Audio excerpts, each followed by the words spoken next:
Pô, cara, me diz o que é preciso pra fazer as pessoas enxergarem a falcatrua que tá acontecendo no Brasil atualmente, cara. O que precisa mais acontecer, mais de notícia sair, pra nego entender que nós temos cortes completamente politizadas e completamente vendidas, nós temos estruturas de poderes completamente corruptas e cada vez mais o Brasil está indo para sua venezuelização. Cada vez mais. É impressionante como um ministro do STF, que há pouco tempo atrás defendia a Lava Jato, falava que era o bem para o país, agora fala que a prisão do Lula foi uma armação e anula todas as provas da Odebrecht. Só que o engraçado é que como é que um juiz tem o poder de anular as provas do Odebrecht se ele mesmo foi citado? Ele foi citado pela pessoa, pelo delator, que ele estava envolvido no esquema. Me diz, como que esse ministro pode anular essas provas? Seria a mesma coisa que eu estou sendo acusado de qualquer tipo de crime e eu sou o juiz da minha própria acusação.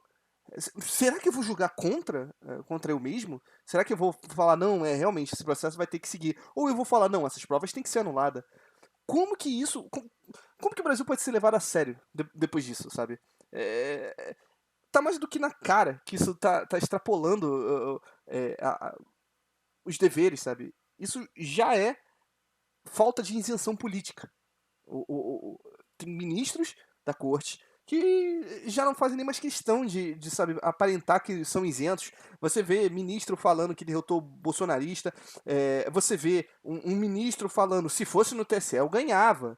Aí isso tá tudo bem, né? Um ministro com as eleições conturbadas do jeito que foi, com muitas dúvidas, com muitos pontos, que foi proibido de se falar muitas coisas, que você pode tomar até um processo se você falar das eleições, e esse mesmo ministro fala, não, se fosse no TSE eu ganhava. Aí o outro responde, bota nos inquéritos. Como é que pode falar essas coisas com a maior naturalidade do mundo e nada acontece?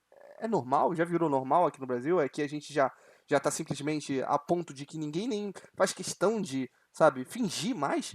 Porque em 2019 o STF censurou uma reportagem, né? Não sei se vocês lembram, mas o STF censurou a reportagem onde o Marcelo Odebrecht falava do Dias Toffoli, esse mesma pessoa que está agora anulando as provas. Não é teoria da conspiração, não é nada. Gente, tá acontecendo na frente de todo mundo, sabe?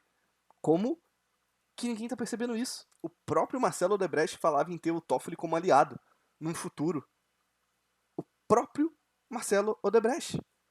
Então, como que isso pode acontecer nesse país, sabe? É uma coisa que realmente não dá pra entender, não foi algo, sabe, escondido. Cara, tem várias reportagens, tem vários estudos, tem vídeo dele falando, mas aí tudo bem, pode acontecer, né? Viva a democracia, porque democracia isso aqui já foi pro espaço há muito tempo. Então, assim, cada vez mais você percebe que, olha, eu não sei, eu acho que no Brasil tem várias facções criminosas e tem uma que tá em Brasília lá que tá botando pra ferrar mesmo.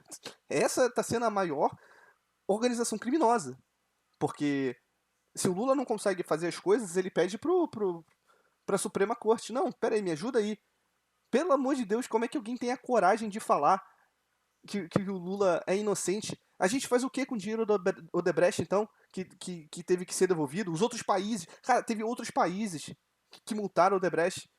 E aí tudo bem, não houve. Cara, literalmente as pessoas tentam reescrever o passado. Nem o passado aqui é 100% confiável, porque nego tenta mudar a história do passado. Gente, houve casos de corrupção, não foi um, dois, três juízes, foram vários juízes. Teve outros países que condenaram o Odebrecht por corrupção.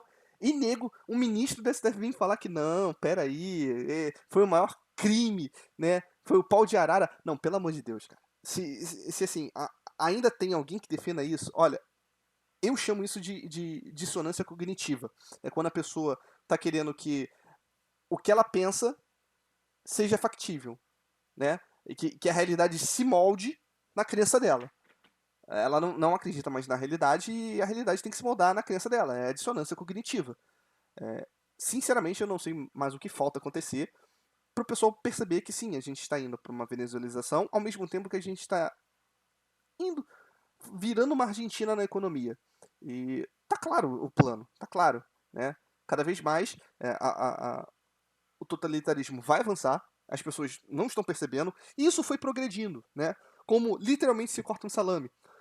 Esses abusos de poder não foi de um dia para a noite, foi aos poucos. Isso aconteceu com diversas pessoas. Foram pessoas sendo censuradas. Gente, pelo amor de Deus, o cara roubar, comprovado, tá tudo bem. Mas o Léo Lins não pode. O Léo Lins tem que ser réu. O Léo Lins tem que pagar a multa. Mas roubar nesse país, tudo bem. O crime aqui não é crime. Agora, a única coisa que vira crime mesmo é opinião. Corrupção não é crime nesse país. Agora, opinião virou crime. Então, assim, eu não sei mais o que precisa ser dito, o que precisa acontecer, para o pessoal entender que isso vai ser um tiro de canhão. Hoje em dia, é a esquerda que está fazendo isso. Amanhã pode ser alguém de direita fazendo a mesma coisa. E aí o pessoal vai reclamar, né?